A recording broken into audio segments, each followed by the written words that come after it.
Bueno, la incidencia es muy dispar en relación a distintos países en el mundo, por ejemplo, en relación al cáncer de cérvix.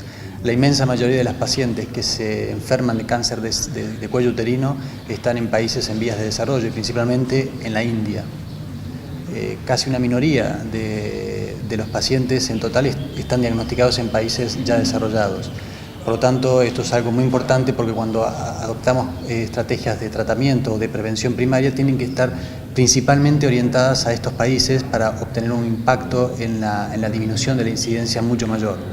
En este sentido, por ejemplo, en otro tipo de cáncer, como por ejemplo el cáncer de endometrio o cáncer de ovario, es bastante equitativo a lo largo del mundo, pero hay una gran diferencia ya que, por ejemplo, el cáncer de endometrio es un cáncer que da síntomas en etapas tempranas, por lo tanto la supervivencia suele ser muy buena. Y por otro lado, el cáncer de ovario es justamente lo contrario, no da síntomas o da síntomas muy inespecíficos y aparte tiene un periodo de desarrollo muy rápido. Entonces, cuando hacemos el diagnóstico, ya en prácticamente el 80% de los pacientes hacemos el diagnóstico en etapas ya avanzadas de la enfermedad con un margen de tratamiento efectivo mucho menor. ¿A qué puede deberse la aparición de este tipo de cáncer? Bueno, la aparición de la causa de la génesis del cáncer de ovario y de endometrio son distintas. Y a su vez son distintas al cáncer de cuello uterino. Por ejemplo, prácticamente el 100% de los pacientes con cáncer de cuello uterino hay un virus que está asociado al desarrollo de este cáncer, que es el virus del HPV, pero esto no es el caso para el cáncer de útero, de endometrio o el cáncer de ovario.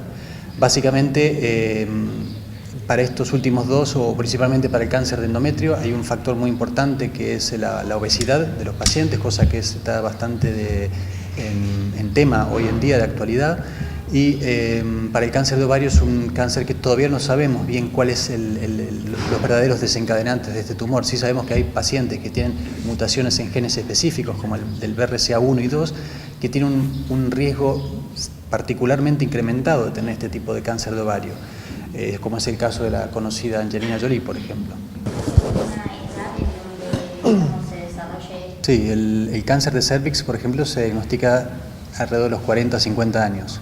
Esto es un tema muy importante porque a veces suele coincidir con que la paciente no ha sido madre todavía y tiene a veces tumores de cérvix muy pequeños con los cuales tenemos que discutir con la paciente si es aplicable o no la posibilidad de hacer un tratamiento conservador de la fertilidad, es decir, tratar el cáncer pero mantener la expectativa de reproducción. Entonces, esto es posible en pacientes con cáncer de cérvix, pero pacientes muy seleccionados.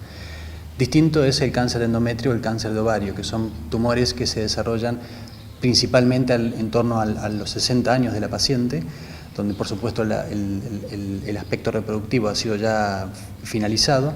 Entonces cualquier tipo de tratamiento terapéutico que sea efectivo es más fácil de discutir con los pacientes.